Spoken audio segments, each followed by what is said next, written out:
Sir ఇప్పుడు నిన్నటి నుంచి నేను ఒక సభ్యుడిగా మీకు చెప్తున్నాను సార్, మంత్రిగా కాకుండా. అధ్యక్ష, సభ జరుగుతున్నటువంటి తీరు ఒకసారి మీరు దృష్టిలో పెట్టుకోవాలి అధ్యక్ష.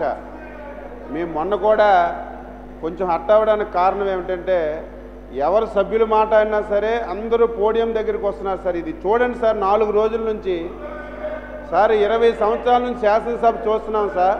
ఇటువంటి పరిస్థితులు ఎప్పుడు రాలేదు సార్.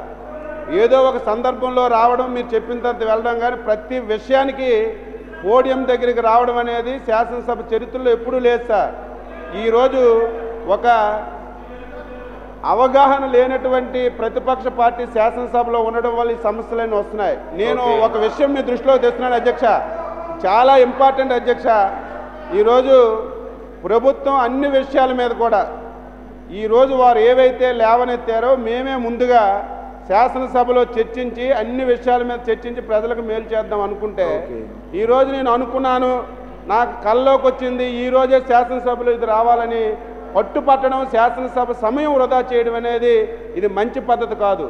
నేను మీ సభ్యులందరికీ కోరుతున్నాను, మీది వైఎస్ఆర్ పార్టీ అని మీరు పెట్టుకున్నారు, వైఎస్ఆర్ పార్టీ అని కాదు, మీది ఒక సైకో పార్టీగా మీరు పేరు పెట్టుకోండి. కరెక్ట్గా సూటబుల్ అవుతుంది, కరెక్ట్గా సూటబుల్ అవుతుంది. వైఎస్ఆర్ పార్టీ కాదు, మీది ఒక సైకో పార్టీ.